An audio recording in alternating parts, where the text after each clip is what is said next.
Best martial arts action movie of the decade. ഈ പടത്തിന് ഇതിനപ്പുറം എനിക്കൊന്നും പറയാൻ പറ്റത്തില്ല. കാര്യം ഞാനൊക്കെ എൻ്റെ ഓർമ്മയിൽ നിങ്ങളും എൻ്റെ ഓർമ്മയിലൊന്നൊരു ബെസ്റ്റ് ആക്ഷൻ പടം, ഒരു മാർഷൽ ആർട്സ് ആക്ഷൻ പടം ലാസ്റ്റായിട്ട് കണ്ടത് ഓങ് ബാക്ക് ആണ്. വേറെ കണ്ടിട്ടുണ്ടെങ്കിൽ പോലും അതെൻ്റെ മനസ്സിൽ ഓർമ്മയിൽ നിൽക്കുന്നില്ല. അതുപോലെ തന്നെ ഡിസ്ട്രിക്ട് B13, അതൊക്കെ എൻ്റെ മൈൻഡിൽ നിൽക്കുന്നൊരു പടമാണ്. അങ്ങനെ ഒരുപാട് പടം, പഴയ ജാക്കി ചാൻ പടം, പഴയ ജെറ്റ്ലി മൂവീസ്, അതുപോലെ തന്നെ നമ്മുടെ ഇപ്മാനകത്ത് വന്ന പുള്ളിയുടെ കുറേ പടങ്ങളുണ്ട്. അതൊക്കെ എനിക്ക് പേരൊന്നും ഓർമ്മ കിട്ടുന്നില്ല കറക്റ്റ്. ഇപ്മാൻ അതിനകത്ത് അഭിനയിച്ച പുള്ളിയുടെ പേര് എനിക്ക് ഓർമ്മയില്ല. പക്ഷേ പുള്ളിയുടെയൊക്കെ സ്റ്റൺ കൊറിയോഗ്രഫി കോർഡിനേറ്റർ ആയിട്ടുണ്ടായിരുന്ന മച്ചാനാണ് ഇതിൻ്റെ ഡയറക്ടർ. ആള് 3-4 പടങ്ങൾ എടുത്തിട്ടുള്ളൂ, ആക്ച്വലി ഡയറക്റ്റ് ചെയ്തിട്ടുള്ളൂ. ഒരുപാട് പടത്തിൽ ആൾ സ്റ്റൺ കോർഡിനേറ്ററായിട്ടും സ്റ്റൺ കൊറിയോഗ്രഫി കോർഡിനേറ്ററായിട്ടൊക്കെ വർക്ക് ചെയ്തിട്ടുണ്ട്. അതായത് ആക്ഷൻ മാസ്റ്റർ, നമ്മുടെ മാഫിയ ശശിയെ പോലെയൊക്കെ ആള്. പുള്ളിയുടെ ഒരു പടം ഏടെ ദ ഫ്യൂരിയസ്, എന്ത് സാധനമാടാ അത്, എന്ത് പടം, ഒരു രക്ഷയില്ല. ശരിക്കും പറഞ്ഞു കഴിഞ്ഞാൽ ഇതിൻ്റെ കഥ വളരെ സിമ്പിളാണ്. സിമ്പിൾ എന്ന് പറഞ്ഞു കഴിഞ്ഞാൽ വളരെ സിമ്പിൾ. ഒരു ആക്ഷൻ മൂവിക്ക് വേണ്ട മിക്കപ്പോഴും നമ്മൾ കണ്ടിട്ടുള്ള കഥകളൊക്കെ തന്നെയാണിത്. പക്ഷെ ഇതിനെ വ്യത്യസ്തമാക്കുന്നത് എന്താണെന്ന് വെച്ച് കഴിഞ്ഞാൽ, ആക്ഷൻ മൂവി ആണെങ്കിൽ ആക്ഷനായിരിക്കണം പ്രാധാന്യം കൊടുക്കേണ്ടത്. ആക്ഷന് പ്രാധാന്യം കൊടുത്തിട്ടുള്ള പടം.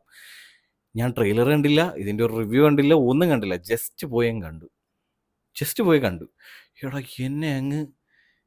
എനിക്കങ്ങ് സാറ്റിസ്ഫാക്ഷൻ, എനിക്ക് ഒരു ഭയങ്കര സാറ്റിസ്ഫാക്ഷൻ ഉണ്ടായി. ഇതിൽ മെയിനായിട്ട് പറയാനുള്ളത് അതിനകത്തെ നായകൻ. 2 പേര് ലീഡർ റോൾ അഭിനയിച്ചിട്ടുണ്ട് അതിനകത്ത്. എന്നാലും മെയിനായിട്ട് പോകുന്ന വേറൊരു പുള്ളിക്കാരനുണ്ട്. അതായത് 2 പേരിൽ ഒരാളുടെ ഇച്ചിരി മുമ്പന്തിൽ നിൽക്കുക. 2 പേര് ഈക്വലി ആണെങ്കിൽ പോലും ഒരാളുടെ ഇച്ചിരി മുമ്പിലോട്ട് നിൽക്കുന്ന പോലെ എനിക്ക് തോന്നി. പക്ഷെ എന്നാലും അങ്ങനെ മുമ്പിലോട്ടൊന്നും അല്ല, അത് വിട്. എന്തായാലും ഈ 2 പേരുടെയും ആക്ഷൻ എന്ത് പാടാ അത്, എന്തായിരുന്നു ഞാനെ കണ്ടേ. ഒരു ഒഴുക്ക്, ആ ഫൈറ്റിനൊക്കെ ഒഴുക്ക്, തുടക്കം മുതൽ അവസാനം വരെ. സിനിമയുടെ ഒരു 15 മിനിറ്റ്സ്, തുടക്കത്തിൽ തന്നെ ഫൈറ്റിലാണ് കാണിച്ചുകൊണ്ടാണ് തുടങ്ങുന്നത്. ഒരു 15 മിനിറ്റ്സ് തൊട്ട് മെയിൻ ഫൈറ്റ് തുടങ്ങും. പിന്നെ അങ്ങോട്ട് നിർത്താതെ അടി. ആക്ച്വലി പറഞ്ഞൊരു 3-4 അടിയേ ഉള്ളൂ, പക്ഷെ ആ 3-4 അടിയാണ് ഈ ലാസ്റ്റ് വരെ കൊണ്ടുപോകുന്നത്.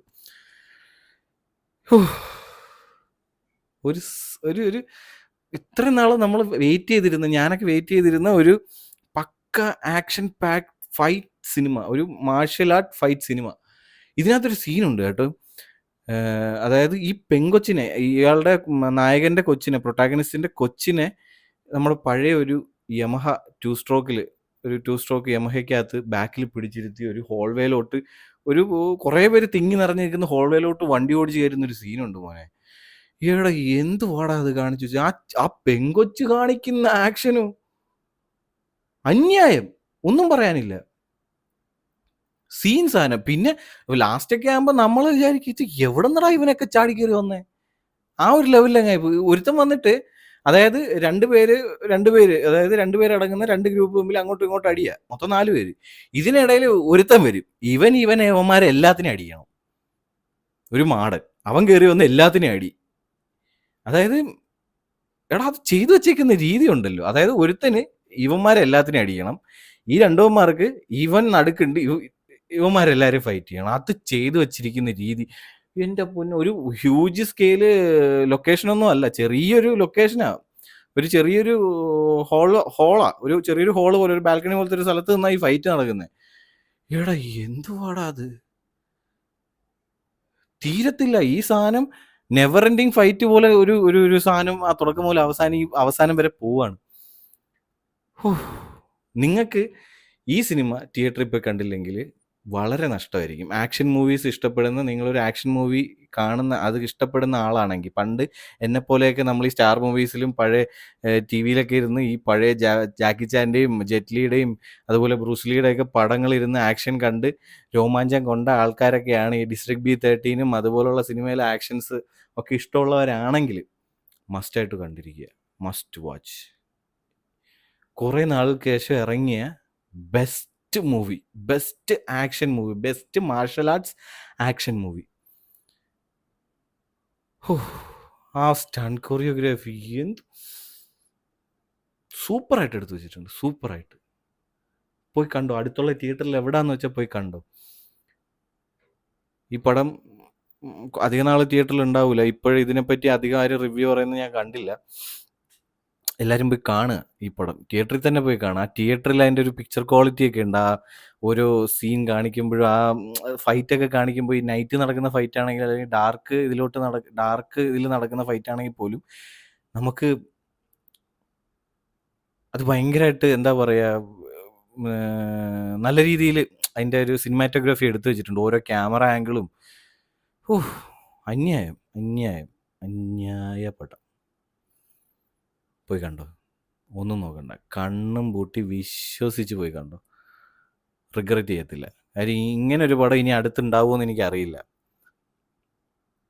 ഇതിൽ ആക്ഷനിൽ പ്രാധാന്യം കൊടുത്തിട്ട് കഥയ്ക്ക് പ്രാധാന്യം കൊടുക്കാതിരുന്നിട്ടില്ല. കഥ നോർമൽ എപ്പോഴും കേൾക്കുന്ന കഥയാണെങ്കിലും അതിൻ്റെ സിനിമാറ്റോഗ്രാഫി, ആ എടുത്തു വെച്ചിരിക്കുന്ന രീതി, ആ ഛായാഗ്രഹണം, അതിനാണ് ക്ലാപ്പ് കൊടുക്കേണ്ടത്. ആ ഡയറക്ഷൻ, അത് എടുത്തു വെച്ചിരിക്കുന്ന രീതി, അമ്പോ.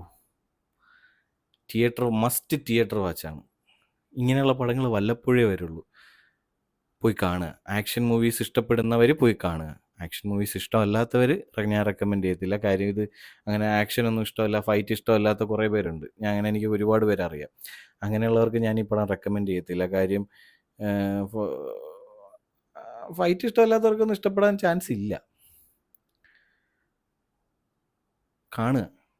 Best movie of the decade. കഴിഞ്ഞ 10 വർഷത്തിൽ ഇറങ്ങിയതിൽ best, one of the best എന്ന് വേണമെങ്കിൽ പറയാം. ഞാൻ കാര്യം ബെസ്റ്റ് എന്ന് പറയാൻ ഞാൻ എല്ലാ പടവും ഞാൻ കണ്ടിട്ടില്ലല്ലോ. അപ്പോൾ one of the best action movie in the decade. പോയി കാണുക. അപ്പോൾ അത്രയേ ഉള്ളൂ. ബൈ.